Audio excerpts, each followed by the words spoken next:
ஒரு பொண்ணுக்கும் ஒரு ஆணுக்கும் நடுவில் கம்யூனிகேஷன் ஸ்கில் கரெக்டாக இருந்தாலே முக்கால்வாசி பிரச்சனை முடிஞ்சிடும், அதிகமாக க்ளோஸ் ஆயிடுவாங்க.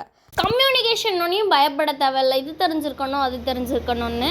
கம்யூனிகேஷன் ஸ்கில்ன்றது நம்மளுக்கு என்ன புரிஞ்சுதோ அதை மற்றவங்களுக்கு உணர்த்துறது, புரிய வைக்கிறது, அதுதான் கம்யூனிகேஷன் ஸ்கில்.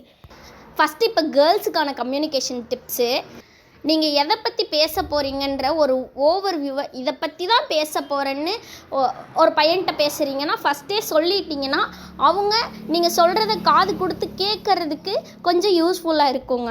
ஏன்னா இப்போது ஃபார் எக்ஸாம்பிள் இன்றைக்கி நடந்த விஷயங்களை பற்றி உங்கள் ஹஸ்பண்ட் கிட்ட நீங்கள் பேசுகிறீங்க, இல்லை அண்ணன் தம்பி ஃப்ரெண்ட் யாராவது ஒருத்தர்கிட்ட பேசுகிறீங்கன்னா இன்றைக்கி ஒரு 4 விஷயம் நடந்திருக்கும். அந்த 4 விஷயத்துக்கும் ஒரு சம்மந்தமும் இருக்காது.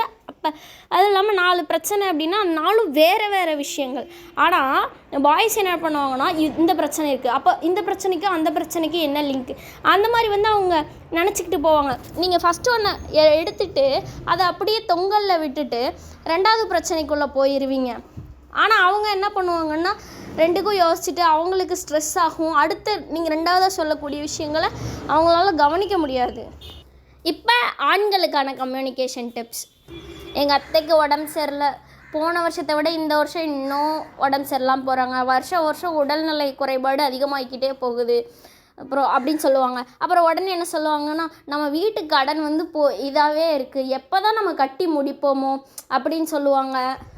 மழையே பெய்ய மாட்டேங்குது, ரொம்ப வறட்சியாக இருக்குது, மழையே இல்லை, எப்போ தான் மழை வருமோ, இந்த வறட்சி பிரச்சனை தீருமோ அப்படின்னு சொல்லுவாங்க. அப்புறம் ஏதாச்சும் ஒரு விஷயத்தை பற்றி பேசும்போது நேரடியாக அந்த விஷயத்தை பற்றி சொல்லாமல் அங்கே இங்கேன்னு சுற்றி வளைச்சி கடைசியாக இதுதான் விஷயம்னு சொல்கிறது பெண்களுக்கு ரொம்ப பிடிக்குங்க. அது அவங்களுக்கு அவ்வளோ இன்ட்ரெஸ்டிங்காக இருக்கும். அதனால் ஸ்டார்டிங்லேயே இவன் என்ன சொல்ல வரா அப்படின்னு நினைக்கிறதாகட்டும், யோசித்து கண்டுபிடிக்கிறதாகட்டும், கண்டுபிடிச்சதுக்கப்புறம் இதை தானே நீ சொல்ல வர அப்படின்னு சொல்கிறதாகட்டும், இது எல்லாத்தையுமே விட்டுருங்க. அமைதியாக நீங்கள் கேட்டுக்கிட்டு இருந்தால் மட்டும் போதும். முடிஞ்சால் அப்பப்போ ரியாக்ஷன் கொடுங்க. அவங்க ஃபீல் பண்ணும்போது அச்சோ பாவோன்னு முடிஞ்சால் நீங்களும் சேர்ந்து ஃபீல் பண்ணுங்க. அட்லீஸ்ட் ஃபீல் பண்ணுற மாதிரி காமிச்சிக்கோங்க. இதெல்லாம் பண்ணிங்கன்னு வைங்களேன், அவங்களுக்கு உங்களை ரொம்ப பிடிக்க ஆரம்பிச்சிடும். உங்களை பார்க்கும்போதெல்லாம் க்யூட்டாக ஸ்மைல் பண்ணுவாங்க, உங்களுக்கு என்னென்ன வேணுமோ எல்லாத்தையும் செஞ்சு கொடுப்பாங்க, ரொம்ப அன்பாக பார்த்துப்பாங்க. ஒரு கெஸ்ட்டு வீட்டுக்கு போனால் எப்படியெல்லாம் நம்மளை கவனிச்சுவாங்களோ அந்த அளவுக்கு மேக்ஸிமம் டெய்லியுமே நீங்கள் அவங்களுக்கு கெஸ்ட்டு மாதிரி அவ்வளோ சூப்பராக கவனிச்சுப்பாங்க. இன்னும் சொல்லப்போனால் அவங்க அம்மா வீட்டிலேருந்து வரவங்களை எப்படி கவனிச்சுப்பாங்களோ அப்படி கவனிச்சுப்பாங்க. இந்த மாதிரி இன்னும் நிறையா டிப்ஸ் வேணுமா?